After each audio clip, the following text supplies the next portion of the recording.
Welcome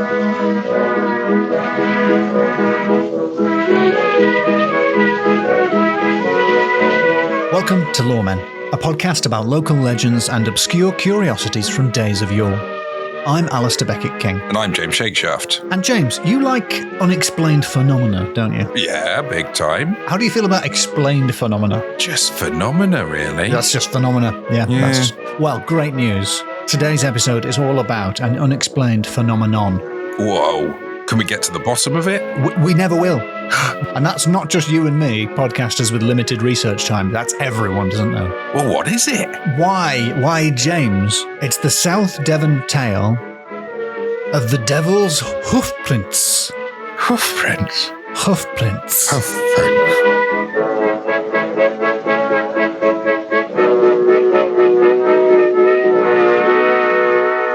Hello, James. Hello, Alistair. I've got a little story for you, if you have a moment. Oh, go on. Bend my ear. I will, and then after that, can I tell you a story? Yes. All right. Probably in the other ear, because that one will be out of action for a little bit. Righto, if that one's a little sore, yeah. Swivel round. Okay, here we go. This is the story of the Devil's hoof marks. I'm going to say that again, because hoof marks really goes on the mic. Of the Devil's hoof marks. Again, of the Devil's hoof marks. Hoof marks? Although I don't know if I pronounce it hoof marks or hoof marks. How do you pronounce the things in your mouth you use for biting? Yeah, tooth. I say tooth. Teeth, actually. Teeth is the plural. If it's multiple, yes. Yeah, but I would say tooth, not tooth. You wouldn't say toothpaste. I wouldn't say toothpaste. But I would if I was saying the Devil's toothpaste. The Devil's toothpaste. The Devil's toothpaste. What about the Devil's hoof paste? Ooh. What's that for? Does that attach the horseshoes? Or does it buff them up? Oh, yeah, just to polish them. Yeah. Get your cloven hooves as shiny as possible. Yeah, you want if you're the devil and that is the way that someone's going to notice it's you whilst you're playing cards, you want it to be shiny. Glint, glint. That's my pitch for the advert for the Devil's hoof paste. It sounds great, yeah. The Devil's hoof paste. Well, my main source for the story of the Devil's hoof marks is Oddities, a book of unexplained facts by Robert T. Gould. Bobby T. Gould? Bobby T. Gould. Was he from way down in Louisiana, down in New Orleans? He was from way down in 1944 when he revised the second edition of Oddities, a book of unexplained facts. Could he play the guitar just like ringing the bell? What was it? Which, as I've tried, is a terrible way of playing the guitar. This rock and roll is awful. Let me take you to South Devon. Oh, yeah? Yeah, I'm talking Topsham. I bet you are. I'm talking Lympston. Oh. I'm talking Exmouth. I'm talking Teignmouth. I'm talking Luscombe. Because you were talking about limpstones and what have you, Exmouth now sounds more like a skin complaint than normal. I'm talking Withercombe. Oh. I'm talking Clist St George. I'm talking many, many more places. You are. In South Devon. Because on one night in 1855, in February, snow fell. Nothing so odd about that. Snow fell last night. Yeah, it did. But what was unusual was that very morning, mysterious and unexplained hoofprints appeared all across South Devon. In all of those places I just mentioned. Wow. Topsham, Lympston, Exmouth, Teignmouth, Luscombe, Withercombe, and yes, your friend and mine, Clist St George. Good, because I realised I forgot to say my catchphrase for when we talk about Devon, which is next Dorset. That's my new I'm trying to work on that as a catchphrase. That's really good as a catchphrase. Yeah.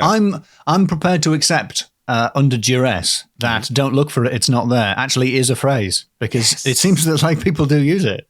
I thought it was just you. It's definitely just me and the intro to Spinal Tap. And then apart from that. Well, that's two. That's not bad. 2 points of data forms a line. On the 13th of February, 1885, the Times read, It appears that on Thursday night last, there was a very heavy fall of snow in the neighbourhood of Exeter and the south of Devon. Now, you might expect them to go on to list loads of names of towns, but they don't. They just skip right over that. Do they even say next Dorset? They don't. They don't even do next Dorset. They don't even mention Clist St George. What? I know. On the following morning, the inhabitants of the above towns Oh, so they did mention that. I've just clipped it out, sorry. I forgot. On the following morning, the inhabitants of the above towns were surprised at discovering the tracks of some strange and mysterious animal, endowed with the power of ubiquity, as the footprints were to be seen in all kinds of inaccessible places. On the tops of houses and narrow walls, in gardens and courtyards enclosed by high walls and palings, as well as in open fields. There was hardly a garden in Lympston where the footprints were not observed. That does sound euphemistic. All over Lympston. Oh, all over it. The footprints appeared to travel at least 40, and some estimated over 100 miles in a single night. Wow. Now, it's time that we come to, friend of the podcast, superstitious peasants. Yes, those are very much our potatoes in gruel. Yep, which is just what they enjoy. Yes. Superstitious peasants, very much our bowl of brown sludge. A grey matter. And large hunk of bread. Used as a plate. The superstitious peasants, James, were greatly afraid, convinced as they were that the footsteps belonged to none other than, also friend of the podcast, the devil himself. The devil themselves. Or herselves. Because here on Loremen, we believe that women can do anything. Even be the devil. Even leave footprints across 100 miles of South Devon in a single night. Hoofprints. Hoofprints. Hoofprints. Hoofprints. I was trying to say so I didn't pop onto the mic. Yeah, it's so hard not to pop when you say hoofprints. Hoofprints. You got. I was try and shoot it out the side of your mouth. Hoofprints. That hoofprints makes me feel like Popeye. And then I was trying to sort of overhang my lip to kind of dispel the f. Yeah. But that makes you go hoofprints. Hoofprints. Like perhaps a Bobby T. Gould might have said. He might have said it like that. Now, we run into an issue here, naming-wise, because a lot of the people who are the sources for this story are writing under code names. Oh, no. The first is GMM. Oh, good morning, mister. Good morning, mister. Writing to the London Illustrated News. And he described labourers, their wives and children, and old crones and trembling old men dreading to stir outside after sunset or to go half a mile into lanes or byways on call or a message, under the conviction that this was the devil's walk and no other, and that it was wicked to trifle with such a manifest proof of the great enemy's immediate presence. Now, GMM knows of which he speaks because he lives slap bang in the area where this is happening. He lives near Powderham Castle. Powdered ham? Yeah, it's like if you don't have space for full ham, you just take powdered ham and then add water and then slosh it in the bag. Boom. You've got yourself a ham. I've looked up Powderham Castle. Looks great. He also lived near Starcross Tower, which I thought sounded fantastic. Yes. Big disappointment. Don't Google Starcross. No, it did not look as good. Is it even Romeo and Juliet themed? It's not. I think it's like a pumping station. Hasn't even got a balcony. I know. I don't. Maybe it used to be something better, but very, very unimpressive. Starcross Tower. Now, GMM, good morning, mister, says. Good morning, Marjorie. He writes, a scientific acquaintance informed me of his having traced the same prints across a field up to a haystack. The surface of the stack was wholly free from marks of any kind, but on the opposite side of the stack, in a direction exactly corresponding with the tracks thus traced, the prints began again. The same fact has been ascertained in respect of a wall intervening. 2 other gentlemen, resident in the same parish, pursued a line of prints during 3 hours and a half, marking their progress under gooseberry bushes and espalier fruit trees, and then missing them, regained sight of the impressions on the roofs of some houses, to which their march of investigation brought them. Sorry, roofs. The roofs of some houses. I said it wrong. The roof. They got hoof on the roof. Hooves on the roofs. I'm fed up to my back tooth about the hoof on the roof. Now, okay. Right, James, I know you are a hard-bitten, dyed-in-the-wool skeptic. You might be thinking maybe this isn't the work of the devil. His, her, or their selves. I'm thinking it's not the work of one devil. A team of devils. Yes, Mike Dash, a contributing editor of the FT, 40 Times, has collated a treasure trove of sources pertaining to this most mysterious visitation. Various theories have been proposed, from a monkey to the great bustard, a heron, a badger, a mouse, a rat, an otter, a swan, a kangaroo, a donkey, a cat, a wolf, a hare, or an entire flock of birds.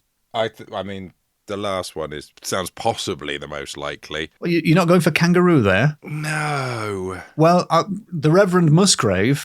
yes, must he? He pointed the finger at the kangaroo in his sermon immediately following the events. Was the kangaroo in the congregation?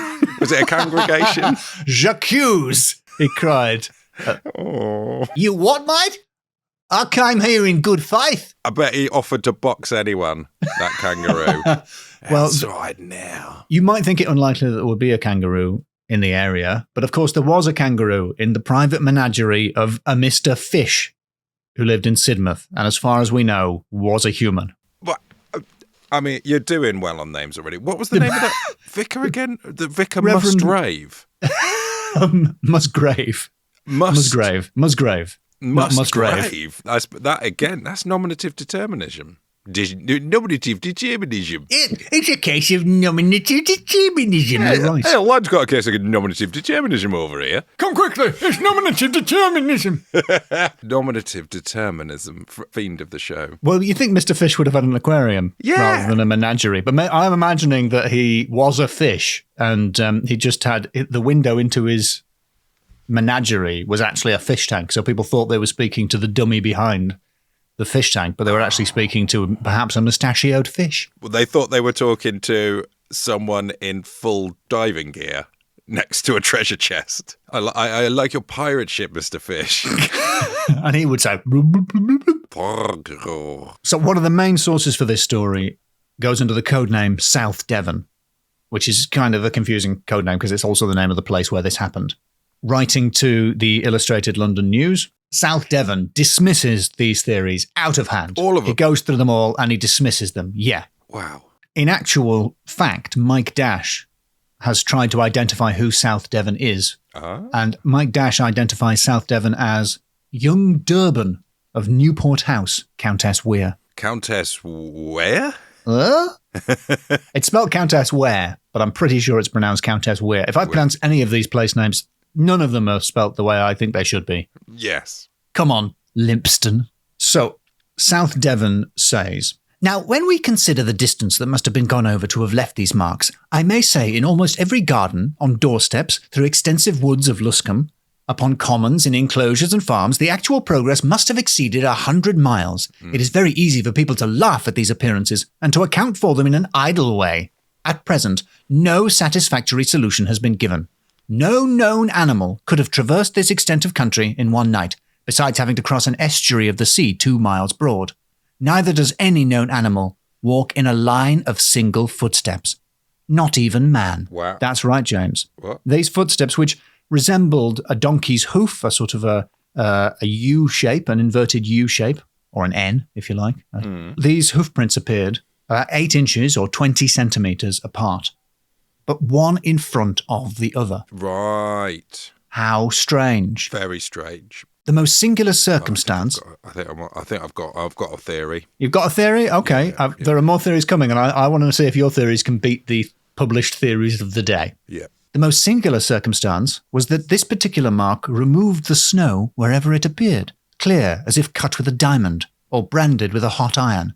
Of course, I'm not alluding to its appearance after having been trampled on or meddled with by the curious in and about the thoroughfares of the towns. And if you might be thinking, what do you know, young Durban of Newport House, Countess Weir? The writer of the above has passed 5 months' winter in the backwoods of Canada and has much experience in tracking wild animals and birds upon the snow, and can safely say he has never seen a more clearly defined track, or one that appears to be less affected by the atmosphere.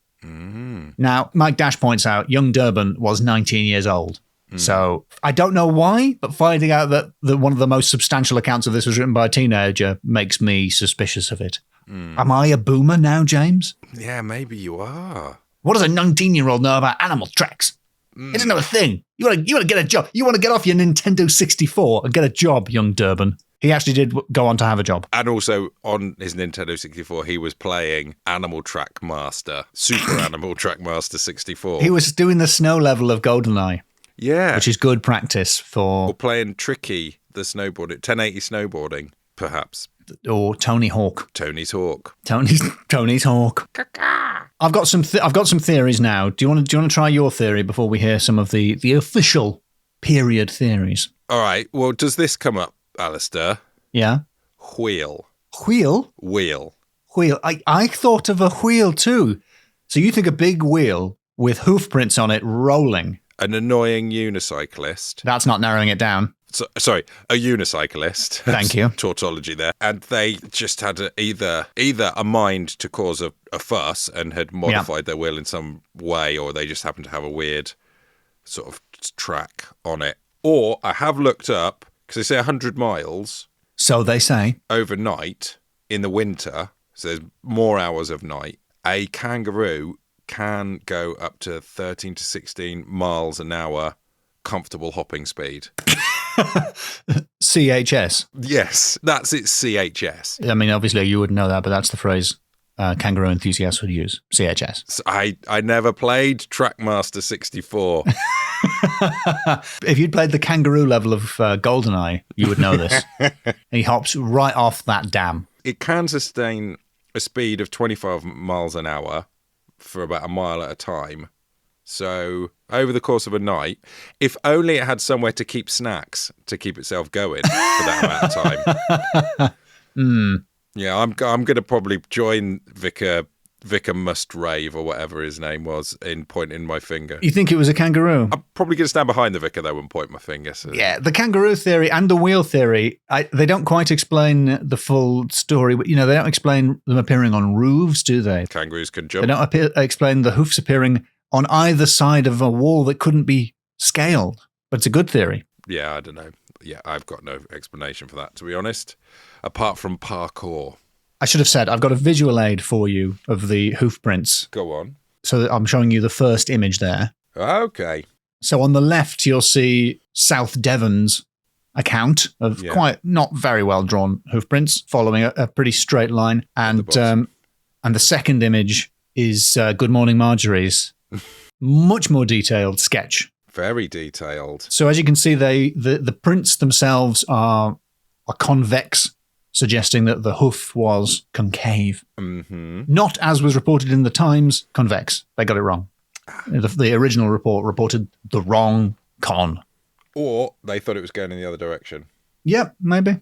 Enter the famous naturalist Richard Owens. Finally, Richard Owens was asked, and he came up with a very simple explanation, James. Badgers! Badgers. Badgers! Of course it's blooming badgers. He wrote to the Illustrated London News, and it was just like a 4-page spread, massive font, just the word badgers. Badgers! I'm summarising. Pretty much what he said was, you're all fools. I, naturalist Richard Owen, famous naturalist, can tell, just from the description, that you're describing badgers. What? Because they're... What? Well, if you look at the next image, you'll see a badger's print next to the mystery Devils Hoofprint, and you'll admit they're a similar size, I suppose. The badger's footprint doesn't have a hollow in the middle, but they're a similar size. Yes, in that drawing. But badgers are famously quadrupedal. I don't need to tell you or the naturalist Richard Owen that. That's the kind of thing a naturalist wouldn't miss. Is this maybe a sort of tank badger? Somehow they've evolved like a track. A tread. A tread. Like a if they have, then God help us all, James. Maybe it was a badger testing out new badger technology. Now the badgers call you. Well, okay, so badgers are quadrupedal. Yes. But naturalist Richard Owen can account for that and for the unusually large size of the prints, which is the badger's back paws were landing roughly on top of the front paws. Oh. So creating mysteriously large prints, but seemingly not four. I was thinking maybe cartwheels as well could have been another option. Could be cartwheeling badger. A cartwheeling badger for 100 miles. That was it. As far as Owens was concerned, that was it. It was a badger. Even though that doesn't really explain. Oh, he also correctly makes the point that it's obviously not one animal. Right. Because it's ludicrous to suggest it was one animal. And to be fair, while the footprints were found all over the place, nobody followed the footprints from start to end. So nobody knows quite the distance that the prints covered. Nobody knows if the different prints connected together. And the way that the badger theory falls down is that if badgers were walking and stepping inside their own footprints, they would leave a bipedal tread, like you or I, James. They would be staggered left, right, left, right, left, right. Oh, unless they're doing full catwalk badger. Unless they were doing full catwalk badger, FCB. I thought you were going to say they would leave droppings. If they're like you or I, they would leave droppings over the course of a night. As we would. And in fact, some droppings were found. The devils. The naturalist Richard Owen was informed about this and did not include it in his appraisal of the situation. The devil's plop-plops. Yeah, and they were, James, and I can't believe I'm telling you this, they were white. Mysterious white. The origin of the now hoary old gag about white dog poo, we found it. I did a white poo once. I know you did. Maybe the devil was in you. And it smelled of sulphur. I and the listener are well aware that you once did a white poo. Don't think you can spring that on us as a surprise. We know all too well. So it's seeming more and more likely that you were the person who left these tracks. Doing a full catwalk in a pair of fancy cartwheeling shoes. and catwalking, and occasionally leaving behind the devil's plop-plops. So the badger theory is not the worst theory. No, the wheel one is. No, honestly, there are some worse ones than that. Oh, I'm going to refer you to the next image. Thomas Fox's theory was that the prints were created by one rat jumping. Yes. Yeah, so you can see in the image here, you can see the arms, the front arms and back legs. Oh, yeah, here we go. Yep. Oh, yes. Yes. You can see how, Yeah. if a rat had a mind to imitate a horse's hoof, it could arrange its back legs and front legs into a horseshoe shape. Yes. And then leap for 100 miles. Could it be bothered to do it for 100 miles? Why would that happen? I've looked at rats prints in the snow. I've looked at rabbits prints in the snow. They don't do that. Because why would they? Just for a laugh, maybe. Maybe once in the history of the world, a rat has thought, for a laugh, I'm going to pretend to be the devil. Look at me, I'm a horse. Yeah. I'm a little donkey. I'm a cartwheeling donkey. But not for 40 miles. After a couple of gardens, you'd be like, I don't think I'm getting on that roof. Forget this. Manfrey Frederick Wood suggested it was, of course, 400 Romany travellers on stilts, just being weird. Whoa. Pause. Mm-hmm. His name is Manfrey Frederick Wood. That sounds like a Twitter handle that's like also a charity or trying to raise my awareness about something. He's called Manfrey Frederick Woods. Yep, right. Manfrey Frederick Wood, singular. Manfrey Frederick Wood. It's nonsense. Other people have been blamed include the three-legged beast of Barrysdale. Barry's what? I know. I don't know if it's Barrisdale or Barrysdale. It's a place in Scotland. I'm not sure how a three-legged beast leaves footprints like this, but he's in the mix. Right. He's got two front legs and one back leg. I guess maybe if he'd injured one of his front legs, yeah, it would maybe. Maybe. But you'd expect to see it dragging in the snow. Yes. Poor beast of Barrysdale. And how did it get down there from Scotland? It's not realistic. I think it might have wings, but it's not important. We'll probably deal with that in another episode about the beast of Barrisdale. Yes, please. Another correspondent who couldn't get his theory published, his name was WW, or as it's printed, W.W. This my granddad trying to remember a website? According to W.W. 5 days after the appearance of the Devonshire hoof marks, a swan turned up, and this is according to the book Oddities. A swan turned up, alive, but exhausted. So dramatic. Blooming pranking swans again. That swan looks like he's had a hard time. Alive, but exhausted at Saint-Denis in France. Wearing... wearing? Yeah, you can see how this is relevant, obviously. Wearing a silver collar with an inscription engraved on it stating that the bird belonged to the domain of Prince Hohenlohe. Hohen what? Hohenlohe. Hohenlohe. Are you saying that funny so you don't pop? Hohenlohe. Hohenlohe. It belonged to the domain of Prince Hohenlohe in Germany. Right. W.W.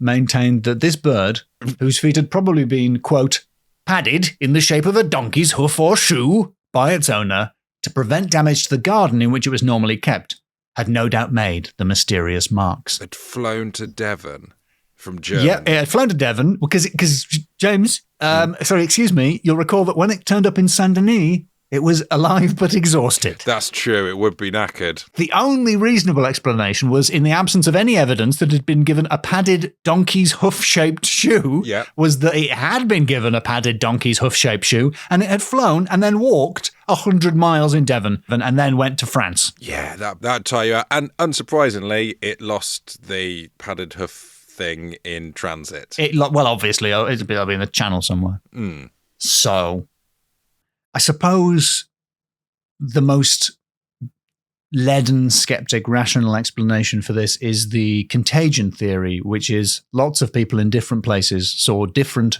animals' prints and all went cuckoo about it. Yes. However, I think there's a reasonable rebuttal to that, which is that these were simple country folk, the people of Devon, Hicks, Rubes, rednecks. They would know what animal prints in snow looked like. They would know. And Bobby Gould makes exactly that point. It's got to be something that they weren't used to seeing. And he makes a very strange and interesting connection, because those hoof prints did appear in one other place. And that was on the other side of the planet. What? Is it a kangaroo again? On a sub-Antarctic island in the southern Indian Ocean. Oh. Not Australia, not friend of the show Australia. It wasn't a gang of kangaroos, no. A kangaroo. I hope that's the plural. Very interestingly, at the time that this happened, Captain Sir James Clark Ross was in England. But he does not involve himself in this debacle at all, which is greatly to the disappointment of you, me, and Bobby Gould. Because in his book, Voyage of Discovery and Research in the Southern and Antarctic Regions, he didn't need catchy titles in those days. He describes travelling in the Erebus and Terror. You know those famous boats? The Erebus and... Oh, I thought you said he was on an Airbus. He describes travelling Ryanair and the terror, James, of travelling on a budget airline, let me tell you. I just thought, by the way, just slight sidebar, you know, snakes on a plane. Slight sidebar, you say? Yes, I know, snakes on a plane. And what's the name of the snake that eats its own tail? Ouroboros? Ouroboros on an Airbus. Anyway, carry on. I just putting that down there so it's copyrighted. The Erebus and Terror, famous boats, because they were lost in Lord Franklin's ill-fated quest to find the Northwest Passage, as you well know, James. Yes. Because there's the TV show, The Terror, where there's silly old captain, and then there's, what's his name? Jared Harris playing Crozier, the guy in charge of the Erebus, who's like, this is a really bad idea, but I'll do it anyway because I'm in the Navy. You don't need to watch the show now. That's what happens in every episode. Tell me it's not. Tell me it's not. I'll not. I've only watched the first episode, so for me, yes. It's very good, but it is a series of him saying, that's a terrible idea, Captain. Let's do it, because you're the captain. Yeah. But we're going to have to blooming do it. So, prior to being lost... These mother Erebus off my Erebus. Well, it's Jared Harris doing a Northern Irish accent in Ouroboros on an Airbus. Yes, he is, because it makes the pun work better. Oh, it's amazing. Amazing that you managed to get him for that. Yeah. He just loved the project. Yeah. He just heard the title and was like, I'm going to be on that. He's not from Northern Ireland. I know, but he was already auditioning. He's so in character. Yeah. Before they were lost, trying to find the Northwest Passage, the Erebus and Terror, the NWP, were visiting the Desolation Islands. Oh. Also known as Kerguelen Islands. By the people that live there who really resent the other name. Yeah. Well, not that. Some people do live there. They are quite desolate. Not much grows there. There's not a great deal of animal life. In May 1840, Captain Sir James Clark Ross records, Of land animals, we saw none, and the only traces we could discover of there being any on this island were the singular footsteps of a pony or ass, found by the party detached for surveying purposes, under the command of Lieutenant Bird. Again, as far as we know, not a bird. Probably a man. Okay. And described by Dr. Robertson as being 3 inches in length and 2.5 in breadth, having a small and deeper depression on each side and shaped like a horseshoe.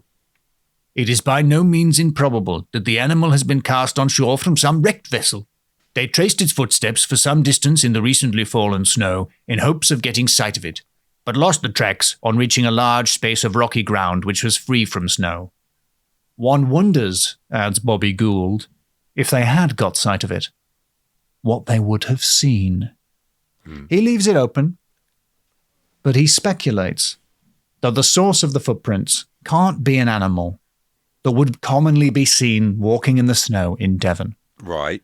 So it follows that it must be an animal that rarely walks in snowy areas, and therefore we don't know what its footprints, if indeed it has feet, look like. Could it be, I put to you, James, could it be that a sea creature from the darkest depths was flopping about abroad in South Devon that fateful night, leaving its strange sucker prints all over gardens and walls and roofs? You decide.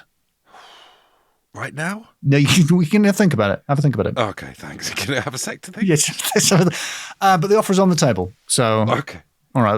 There's a lot of interest from other parties in this theory. I'm imagining an octopus that's sort of turned itself into a wheel, like in a sort of a Hanna-Barbera cartoon. And a Hanna-Barbera cartoon. Hanna-Barbera cartoon. And it sort of turned itself into a wheel and it's speeding around the county of Devon. It's the only reasonable explanation that accounts for all the phenomena. Exactly. Spintopus. Was there ink deposits anywhere apart from the white? There was the white poo, I'm afraid, is all we've got. There weren't any black splashes. Small, they're about the size of a grape, the white poo, if that helps. Yeah, bit more like driftwood, but yeah, that sounds about right. And that's the story of the mystery. We'll never know. Nope. It's unexplained. Right. The unexplained mystery, the oddity. The unexplained fact. The unexplained facts of the Devils Hoofprints. Wow, that's a fantastic tale. Thank you. Are you ready to score this tale, James? Yeah. All right. Oh, yeah. My first category is names. Okay, then. Naming. Yes, there were some great names. Thank you. Limpston. Lovely. The unfortunate skin complaint X-Men. Oh, you don't want that. Powderham. Powdered ham. Yeah, you don't want to mix them two up either. Mr. Fish, Lieutenant Bird. What was he called? Reverend? Reverend Mustgrave. Reverend Simply Mustgrave.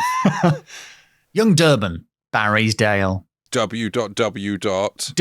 Yeah, there were some good code names, which are a kind of name. Prince Herrenlure.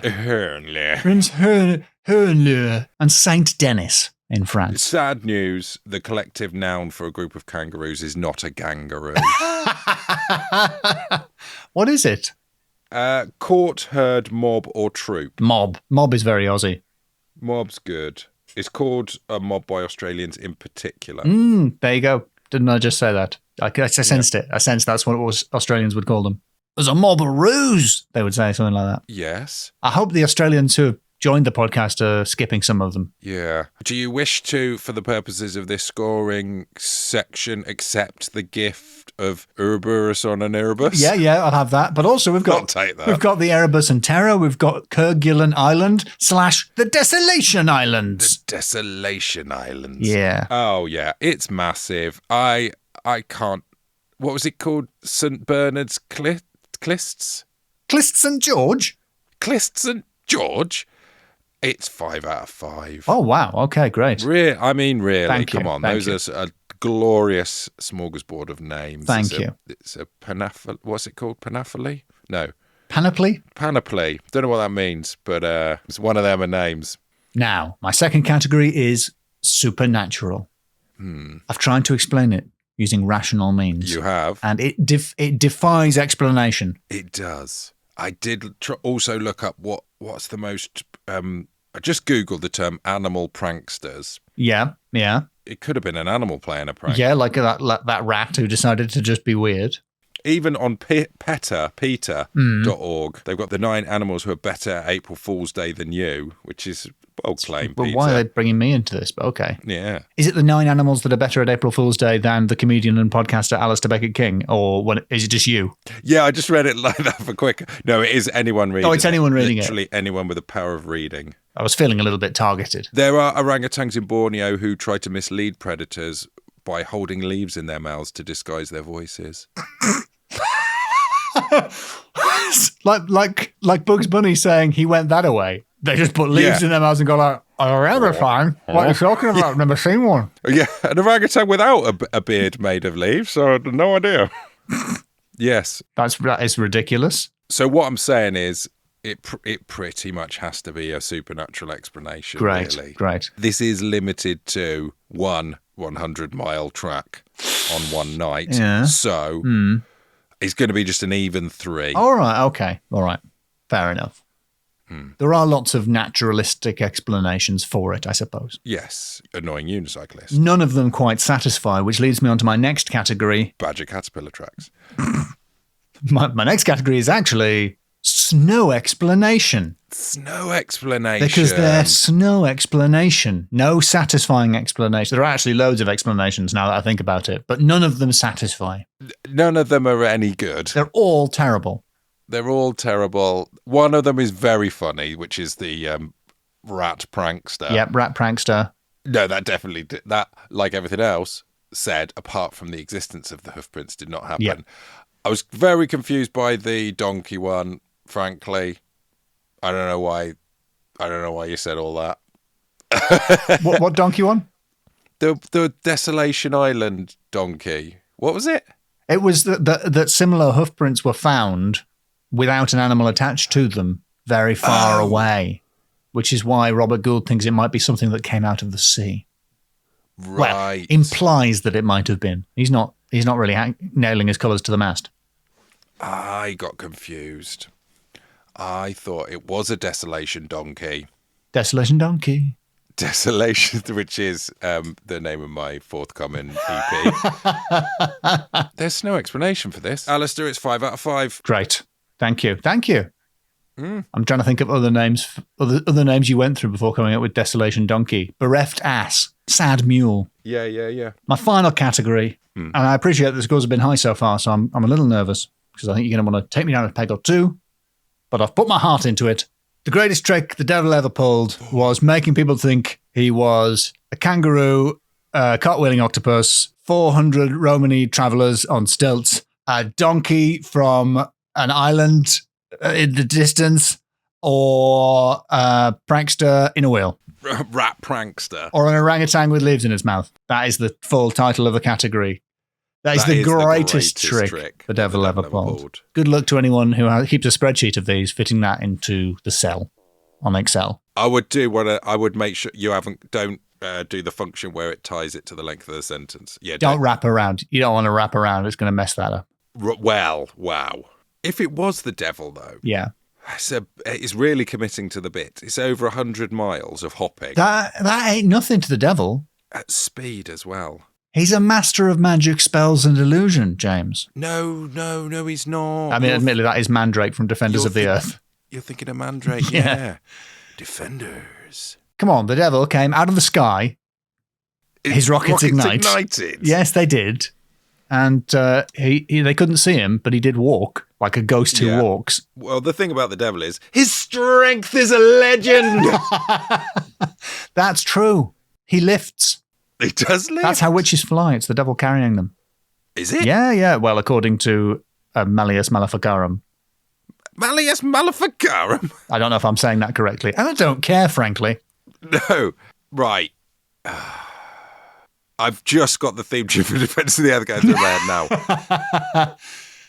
now. So, final category, Defenders of the Earth. Defenders. Do you think if we were at a live show and we said, Defenders of the Earth, the audience would say, Defenders? Because I think they would. I hope so.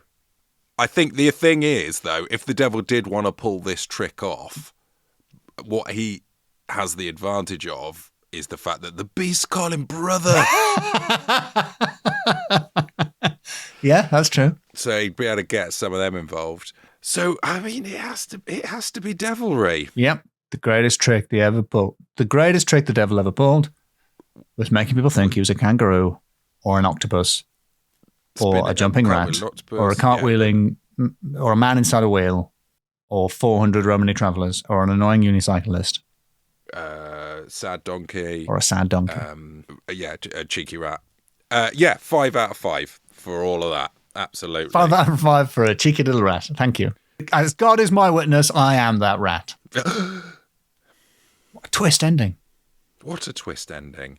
That is a great story. And then, James, I walk away from you, and then when you look down, a single track of footprints. But those hooves are ever so shiny. Oh, they're glint, glint, glint, glint. Are you using the Devil's Hoof paste? Yes, I always do. This whole episode has been an elaborate advert for the Devil's Hoof paste. Loremen is sponsored by the Devil's Hoof paste. Well, I think you were ever so generous there. I really didn't think I was going to get 5 out of 5 for names. I don't know. It just, the mood took me. I have vaguely heard of that story before, and I really like it. It's a good story. I think you're going soft, James. Yeah, maybe. You're too old for this game, old man. But, James, the hoodlums are overrunning the town. That'd be What all happened right. to your spirit? Let's just sit down with the hoodlums, have a bit of a chin wag. In summary, join the Patreon. Yeah, for more of my chilled out opinions on hoodlums and bonus episodes of the podcast. To hear more from hoodlum-loving podcaster James Shakeshaft, go to patreon.com/loremenpod. We've said it so many times, I can never remember. It might not be, but I'm just saying it is because that's just how I'm going, baby. Wait a minute. You're going to meet your new girlfriend tonight? Jessica's going to laugh at these hooves. Look at the state of those hooves. What can I do? Well, you could borrow the Devil's Hoof paste, and then Good, I'm sick of taking 2 separate pastes into the shower.